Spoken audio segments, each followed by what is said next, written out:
ঈদ মোবারক সবাইকে। এখন বাজে সকাল 8:30 আর এই দেখেন আমি সকালে রান্না বান্না শুরু করে দিছি। আমি এই চুলায় হলো পোলাও বসাই দিব আর এই চুলায় হলো সকালের মাংসটা বসাই দিব, কারণ গরু কুরবানি আমাদের অনেক সকালেই হয়ে যায়। কুরবানি হওয়ার পরই মানে 5 কেজির মতো মাংস ঘরে পাঠিয়ে দেওয়া হবে, যেটা আমি সকাল সকাল রান্না করে ফেলবো।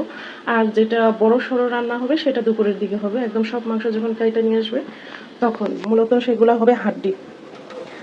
স্পেশাল রান্না যেটা সেটা দুপুরে, সেটা হবে হাড্ডি।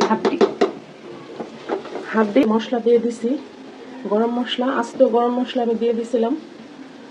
পোলাও চালটা আমি দিয়ে দিচ্ছি।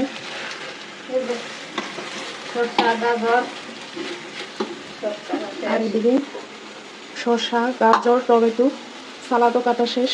সকাল সকালই আমরা সব কিছু রেডি করে ফেলি, কারণ দুপুরে অনেক ঝামেলা হয়ে যায়। এই যে হ্যাঁ, চালটা ভালোভাবে ভাজা ভাজা করে ফেললাম। এখন পানি দিয়ে দেবো, দেন পানি দেন। একদম ঝমঝম ঝমঝম শব্দ করতেছে। না না, পানি দেন, আগে পানি দেন, ভাজা হয়ে গেছে।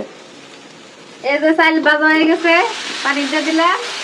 পোলাওটা দরদরা হবে, ধোয়া উঠতেছে। ভাজতে ভাজতে আমি এটা কিন্তু চাল ভাজার মতো করে ফেলছি।